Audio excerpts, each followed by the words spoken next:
नमस्कार, मी जयश्री देसाई.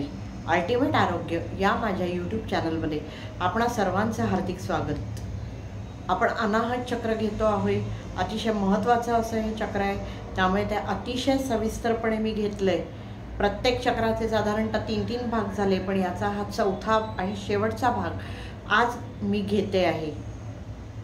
अनाहत चक्र महत्त्वाचं आहे, कारण आपल्या कुंडलिनीचा जो आध्यात्मिकदृष्ट्या वरचा जो प्रवास आहे तो इथून सुरू होतो. वैश्विक चेतना जी आहे ती ब्रह्मनाडीतून इथून अनाहत चक्रापर्यंत येते आणि त्याच्याचमुळे हे दुवा आहे खालच्या आणि वरच्या, म्हणजे भौतिक जगाशी आणि पारलौकिक जगाशी संबंध जोडणारा मधला ब्रिज येतो. त्याच्यामुळेच ते अत्यंत महत्त्वाचं आहे आणि म्हणून ते आपण सविस्तरपणे घेतोय. ते जागृत करायचे काही उपाय गेल्या एपिसोडमध्ये मी घेतले. आता आज जे भाग घेणार आहे तर ते उरलेले त्याचे उपाय आहेत. त्यात ॲफर्मेशन्स आहेत, हस्तमुद्रा आहेत, आसनं आहेत आणि सर्वात महत्त्वाचं म्हणजे बीजमंत्रावरचं ध्यान आहे. आपल्या लक्षात आलं असेल की हे ध्यान जरी त्याच एकाक्षरी मंत्राचा जप करायचा असला त्या चक्राच्या, तरीसुद्धा त्यात थोडे त्या ध्यानाच्या प्रोसेसवर फरक आहेत आणि त्यामुळे कृपया हा एपिसोड शेवटपर्यंत बघा. आता सुरुवात करूया. सुरुवात अर्थातच ॲफर्मेशन्सनी करायची आहे, कारण प्रत्येक चक्राला आपण काही ॲफर्मेशन्स बघितली आहेत की जी आपण सतत जर आपल्या मनावर बिंबवली तर त्याचा आपल्याला खूप चांगला उपयोग होतो कोणत्याही चक्र जागृतीसाठी किंवा ते हील करण्यासाठी किंवा बॅलन्स करण्यासाठी. तर ते ह्याची जी ॲफर्मेशन्स आहेत ती मी तुम्हाला म्हटलं की प्रेम, दया, करुणा, पावित्र्य, समजूतदारपणा, क्षमा अशा सगळ्या दैवी गुणांचा जागर ज्या चक्रामुळे आपल्यामध्ये होतो ते हे चक्र आहे. त्यामुळे ह्याची ॲफर्मेशन्स जी आहेत ती अर्थातच त्याला अनुरूप अशी आहे की मी सगळ्यांवर प्रेम करते, मी सगळ्यांचं प्रेम मिळवण्यास पात्र आहे, मला या जगातलं यच्चयावत प्राणी मात्र, मग ते प्राणी पक्षी सगळे असतील, सगळ्यांवर प्रेम करता येतं, मी चटकन कुणालाही क्षमा करू शकते, मी असीम शांतीचा अनुभव कायम घेते, मी कायम आनंदी असते, मी कोणावरही प्रेम करू शकते आणि क्षमा करू शकते, त्यामुळे मला कोणतंही नातं जोडण्यात अडचण येत नाही, मी पटकन कोणाशीही नातं जोडू शकते. ह्या अशा स्वरूपाची ॲफर्मेशन्स प्रत्येकाने आपापल्या स्वभाव दोषानुसार, त्यात काही कमी जास्त केली तरी चालतील, नवीन तुम्हाला या धर्तीवर काही सुचली तरी चालतील, मी सांगते तीच सगळी वापरायला पाहिजेत असं काही नाही. पण ही साधारणतः ही ॲफर्मेशन्स याची अशी असतात. मी ती डिस्क्रिप्शन बॉक्समध्येही टाकीन. मला असं लक्षात आलं की काहींना डिस्क्रिप्शन बॉक्स बघता येत नाही, त्याच्यामुळे काहींनी माझे फोन नंबर मागितले, पण ते मी डिस्क्रिप्शन बॉक्समध्ये दिलेला असतो, पण ते लोकांना बहुतेक बघता येत नाही. तर डिस्क्रिप्शन बॉक्स जर ओपन करायचं असेल तर सोपी पद्धत आहे. या एपिसोडच्या खाली जिथे हॅशटॅग दिसेल त्याच्या कडेला मोर MORE असं एक बटन दिसेल तुम्हाला, त्या मोरवर दाबा तर खालचा डिस्क्रिप्शन बॉक्स ओपन होईल. कारण आज ज्या मी मुद्रा सांगणार आहे त्यांच्याही लिंक्स मी तिथे देणार आहे, आसनांची नावं तिथे देणार आहे. त्याच्यामुळे डिस्क्रिप्शन बॉक्स तुम्ही बघणं हे फार महत्त्वाचं आहे. तसंच त्याच्या खाली मी एक प्लेलिस्ट दरवेळेला देत असते.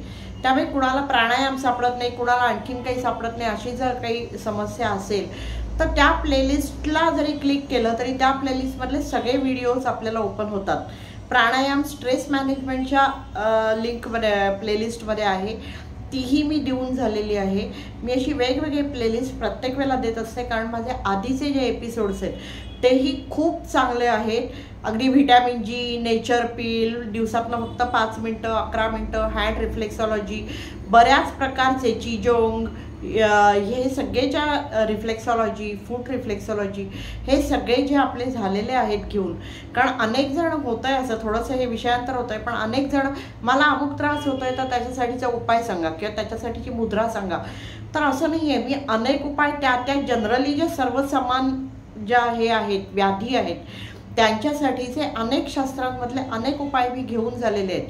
आता मी रिप्लाय बॉक्समध्ये किती काय ते लिहिणार परत, त्यामुळे तुम्ही कृपया माझी प्लेलिस्ट बघा. जवळपास 200 एपिसोड्स आपले आत्तापर्यंत झाले आहेत, त्यात अनेक विषय येऊन गेलेले आहेत. रोज एक एपिसोड जरी त्यातला बघितलात तरी तुम्हाला तुमच्या प्रश्नांची उत्तरं मला न विचारता सुद्धा मिळतील. त्यामुळे तुम्ही ते करा अशी माझी तुम्हाला विनंती आहे. आता ही ॲफर्मेशन्स झाली. आता हस्तमुद्रा कुठच्या? तर त्या हस्तमुद्रा ज्या आहेत त्या जेव्हा आपण मुद्रा घेतल्या तेव्हा बघितलं की ज्या अनाहत चक्राच्या जागेवर हृदयाच्या जवळ इथे ज्या जोर पाडतात किंवा ज्या हृदयाशी संबंधित मुद्रा आहेत, प्राणवायूशी संबंधित मुद्रा आहेत, त्या सगळ्या मुद्रा ह्या चक्रासाठी चालतात. मग त्या मुद्रा कोणत्या आहेत तर गणेश मुद्रा आहे, हृदय मुद्रा आहे, याचा प्राणवायू असल्याने प्राणमुद्रा आहे, अपान वायू मुद्रा आहे, पद्ममुद्रा आहे, अंजली मुद्रा आहे. पद्ममुद्रा अंजली मुद्रा का तर आध्यात्मिकतेचा प्रवास आहे हा, म्हणून पद्ममुद्रा अंजली मुद्रा याही मुद्रा याच्यासाठी अत्यंत उपयोगाच्या आहेत.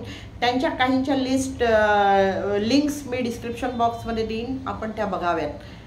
आता आसनं, याच्यासाठीची आसनं कोणती तर पुन्हा तोच विषय की ज्याच्यामुळे इथे प्रेशर पडेल, हे ॲक्टिवेट होईल अशी आसनं. मग अर्धसेतुबंधासन आहे, गोमुखासन आहे, भुजंगासन आहे, उष्ट्रासन आहे, वज्रासन आहे, अशी सगळी आसनं. सूर्यनमस्कार तर अर्थातच आहेच, ओंकार आहेच, स्तोत्र आहेतच. हे सगळं आपल्याला ह्याच्यासाठी उपयोगी पडू शकतं. आता ह्याच्या ध्यानाकडे वळूया. मेडिटेशनवाला कोणतंही म्युझिक जर तुम्ही लावलं, यूट्यूबवर असे ठिकाणी हे अवेलेबल आहेत म्युझिक, मेडिटेशनसाठीची म्युझिक्स, आणि मग ते लावलं ना तर जास्त फायदा होतो. तर त्यामुळे तसंही करून बघा. नाही जर ते जमलं किंवा तुम्हाला ते आणि ते असं जर ध्यान लावता येत नसेल तर नुसतं लावा.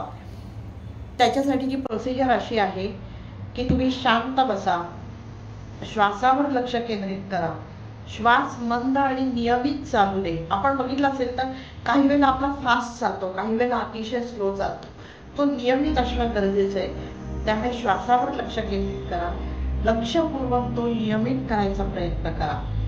मग अनुलोम विलोम प्राणायाम करा, नाडीशोधन प्राणायाम. त्याच्यानंतर मग प्राणमुद्रा लावा. प्राणमुद्रा मी शिकवली आहे, मी त्याची लिंकही दिली.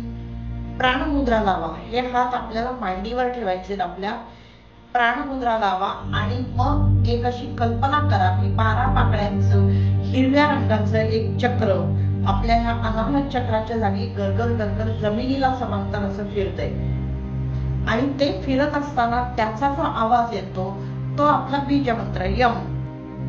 त्यामुळे त्या नादामध्ये तो नाद ऐकायचा प्रयत्न करायचा, त्या नादामध्ये आपला यम मिसळून किमान 108 वेळा तरी यम. हा मन जेवढा लांबवता येईल, जसं ओंकार आपण लांबवतो, यम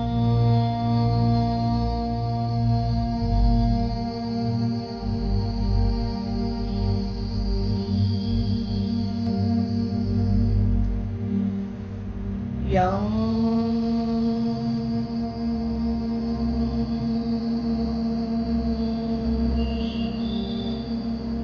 अशा प्रकारे हा 108 वेळा तो मंत्राचा जप करायचा आहे. खूप छान वाटतं, करून बघा.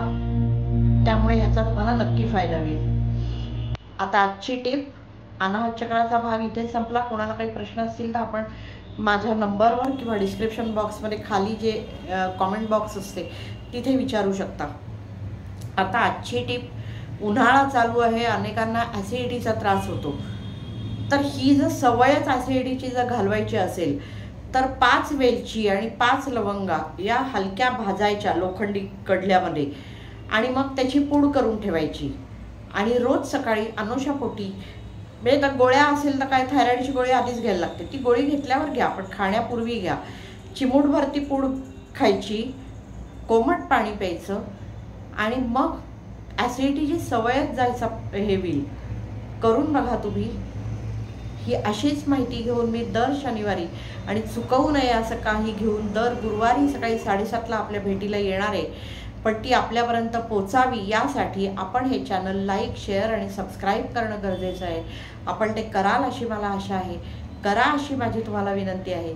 तूर्त इथेच थांबते. धन्यवाद.